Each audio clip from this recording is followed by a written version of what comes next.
In case you were living under a rock for the entire weekend, or you just didn't know, Gears 5 launched its multiplayer tech test, where if you pre-ordered the game or were subscribed to Game Pass Ultimate, you were able to play this tech test.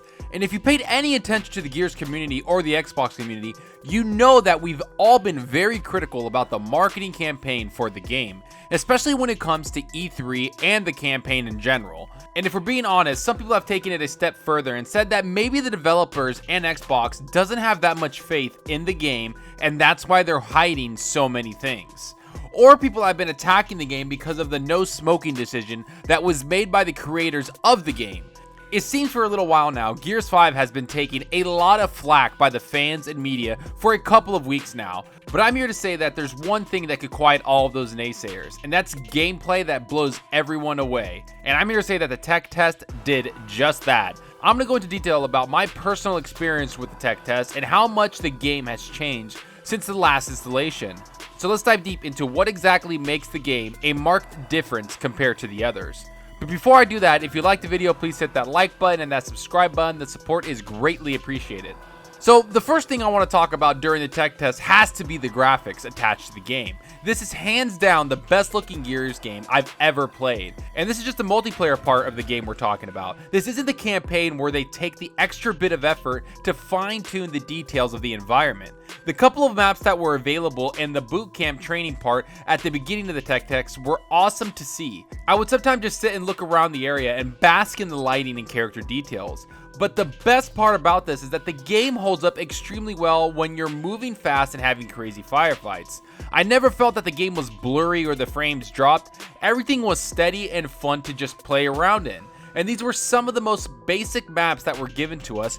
We haven't seen any of the cool new environments that were teased last year during the E3 trailer. Places like the Snowy Mountains or the Red Desert area, all these areas felt familiar to older Gears games where we have cool looking architecture that fits the Gears world.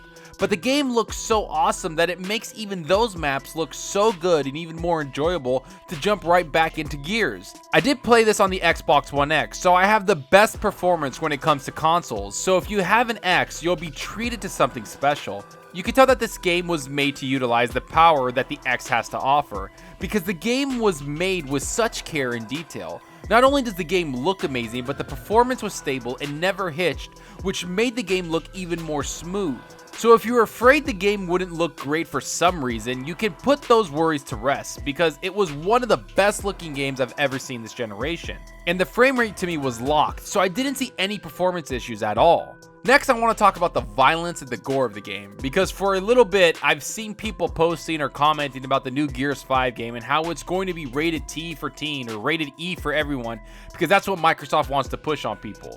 This dumb argument was started when people heard about the no smoking story that broke out last week. After that little bit of irrelevant news came out, a lot of gamers really attacked Microsoft and Gears for not having smoking in the game. And that little bit of news bled into other aspects of the game that people were trying to bring down. It felt like a lot of people were attacking the franchise just to fit a narrative they made up in their own minds. And one of those narratives is that the game isn't going to have the gore that previous Gears games had. Well, after actually playing the game, I have to say this game is absolutely brutal to the point of laughter.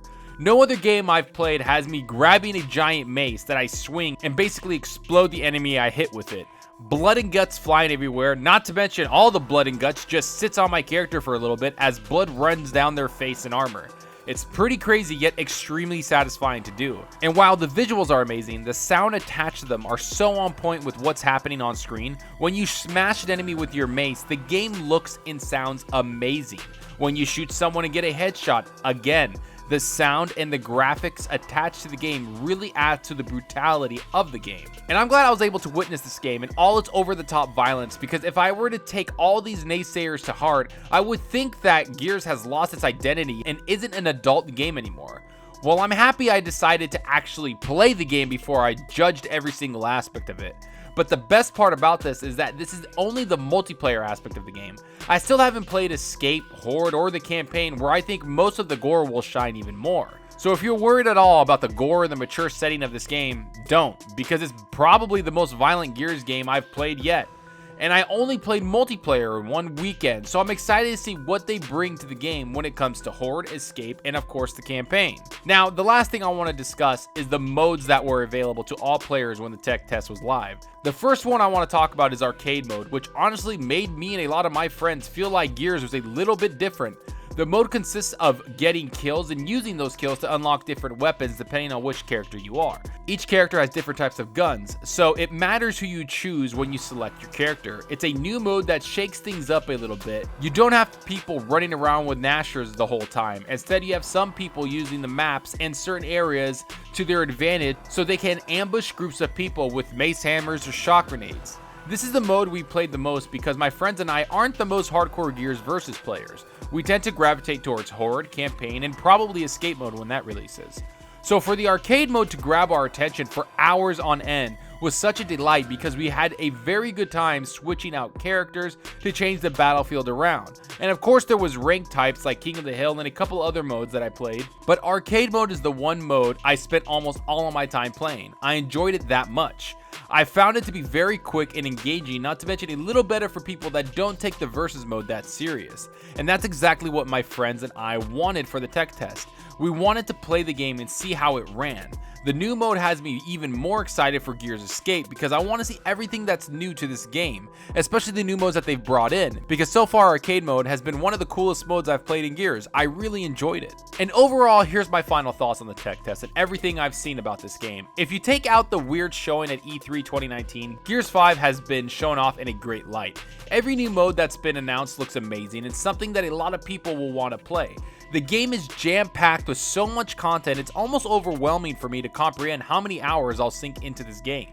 Not to mention, the gameplay just feels a lot better when I played on the tech test, so it makes me happy that they changed certain aspects in the game. And by that I mean the shooting in the game feels a lot better than I thought it would. I went into this tech test thinking it would feel just like Gears does. Instead, it feels like Gears, but with added shooting mechanics that make the game a little better. I also went into this game expecting to play as a big giant Gears character with the same animations. And instead, I got far more fluid animations from the characters, and I felt like I was playing a Gears character, but they felt more snappy and more fluid. You throw in the solid 60 frames per second and the high resolution attached to this game, and I have to admit, this game is my most anticipated game coming this year by far. And after E3, I was a little worried about the game and what exactly was happening behind the scenes, and why weren't they showing the campaign or gameplay. But after playing this tech test, I have no worries about this game at all. I'm excited to see where they take my favorite franchise because so far, I'm impressed with everything. We're only a month and a half away from getting our hands on this monster of a game. Time can't go fast enough. But enough about what I think, let's hear about what you think about this. Did you play the tech test? Were you playing all weekend like me? Did this help rest a lot of concerns you had about the game? Did all these changes make you like the game even more? Or did all these changes make you not like the new Gears game? Go down below and let me know. And I hope you enjoyed the video, and if you did, please hit that subscribe button and that like button. Any support helps the channel out more than you know. And you can also follow me on Twitter at Zalker87. I'm always on there talking games and sharing my videos. Also follow me on Twitch, the link will be in the description. If you want to hang out and chat with me, I'm very active with my chat and always playing games. I'll see you guys there. That's all for now. Thanks for watching, and until next time, remember, enjoy your gaming. Later.